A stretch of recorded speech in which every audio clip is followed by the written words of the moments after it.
105.9 QWiK Rock. It's Rick Rock, and I'm here with Matt and Danny from the band From Ashes to New. I want to thank you guys for taking the time to talk to me today.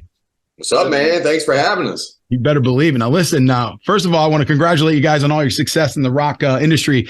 And it's really great to follow that journey with you guys. It's pretty remarkable, man. So congratulations on that. Thanks, man. It has been a ride. But we feel like it's getting a little less bumpy now, man. It's starting to get a little smooth. It feels pretty good. Amen to that. Well, I got to tell you, we really enjoyed playing your music on QWiK Rock, especially your song Hate Me Too off your new album Blackout. And, you know, I always like this to hear this. It's the what was the inspiration behind that song in particular? That one. Not the video, the song. The song. He said, wait. The video, if you haven't seen it, is a whole other inspiration. Danny's got a twisted mind. We'll just put it that way. The song, I don't know. I mean, like, you know, we were that was the last batch again. It always seems to work last day. Yeah. Last day. And we were kind of tossing around ideas. And, you know, everybody goes through relationship problems, whether it's, you know, friends or loved ones or, you know, a spouse or whatever. And the idea was like, you know, being in like a toxic relationship and being like, I should hate this person based on everything that we've been through. And they should hate me too, because I've also been awful. And you wish that you could hate each other and just go separate ways, but there's just something that's, you know, like holding you together. So it was kind of like, that was the idea. That was the angle. So it's almost like a modern take on Everything I Hate About You. Sure. Every time I think about how we created that song and wrote it based off of past experiences, I think about this Dane Cook joke where he talks about like girls when they get together and are like, Sarah, you need to leave him. He's terrible for you. And she's like, it's not that easy. My CDs are in his truck. You know what I mean? Like every time I think about it, that's the joke that I think about is like, you know, we should in that scenario get away from each other, but for some reason we make excuses not to. Sure. Yeah. Like my CDs are in his truck. Which is an old joke, as you can tell, because nobody has CDs in their truck anymore. No, exactly. No, that's good stuff. Good story. Now you got me intrigued. Matt, you got me intrigued. And of course, you know, the video. Let's touch on the video a little bit here. Because, you know, I mean, it's a badass video. It really is. Do we want to give it all away? I feel like if we talk about it, it gives it all away. Like, I feel like what we should do is we should hype it up. Like, okay. All right. And then let people go see it for themselves. Fair enough.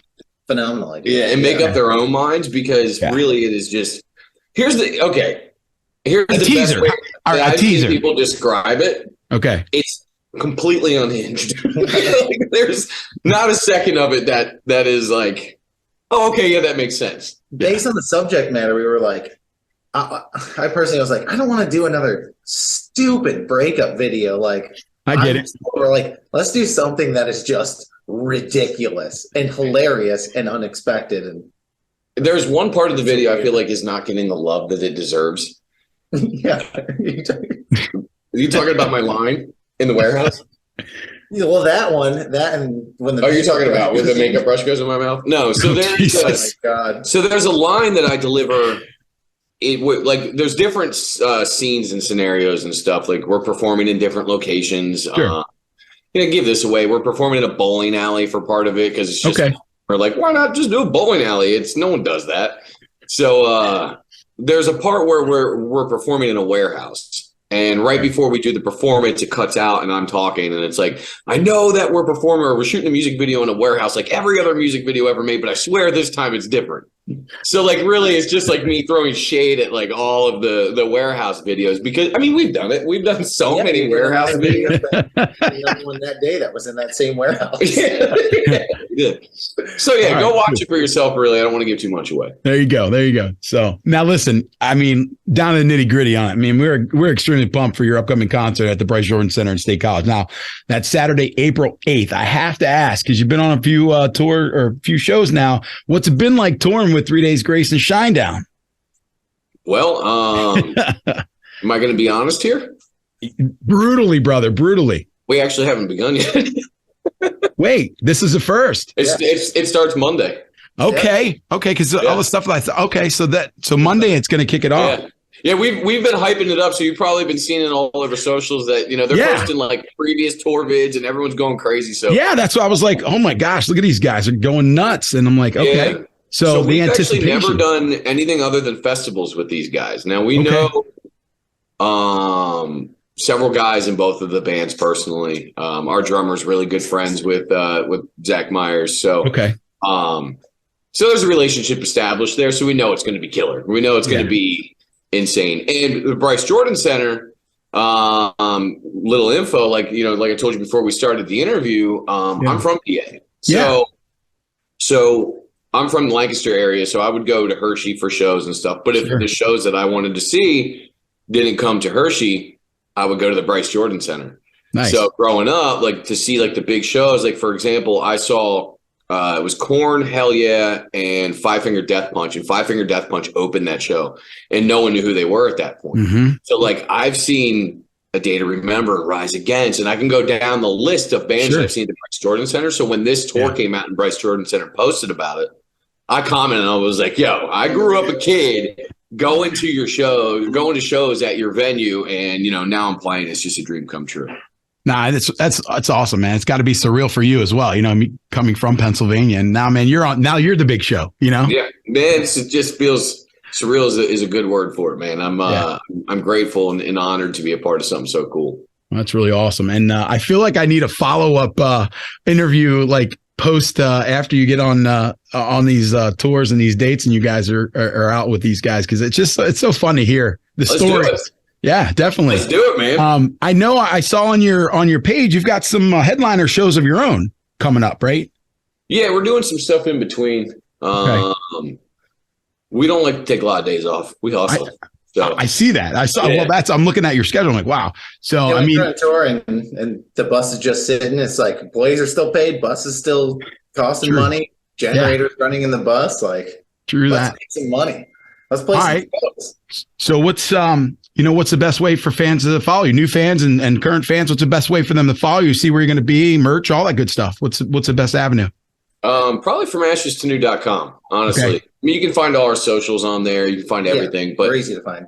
We are the only From Ashes to New. There are a lot of Ashes bands. There was a lot of Ashes going on in the rock world, the rock and metal world. But we are the only From Ashes to New. So if you type that in, you're going to find us. All right. From Twos too. Yes. From Two. Yeah. All right. So I'm going to ask, Ashes to New, the band name. Where did that inspire? Where did that come from? Like, what was that idea? So I had been in, like many musicians, I had been in local band after local band after local band, just trying to do something. Sure.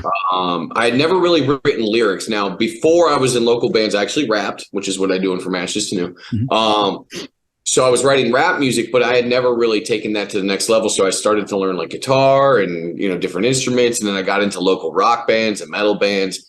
And I just saw each one of those bands kind of tank, really is the best way to describe it. And I wanted to keep going. So I decided that I was going to start writing lyrics.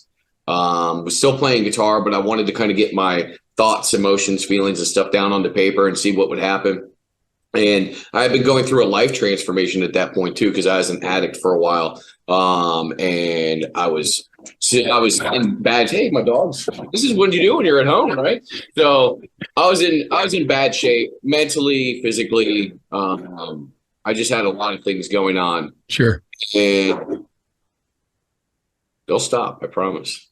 There it is. Oh. So I had a lot of things going on mentally and physically. And that lyric had been written from one of the first songs that I written. It was Bridges Burned from Demons We Grew, We Rise from Ashes to New.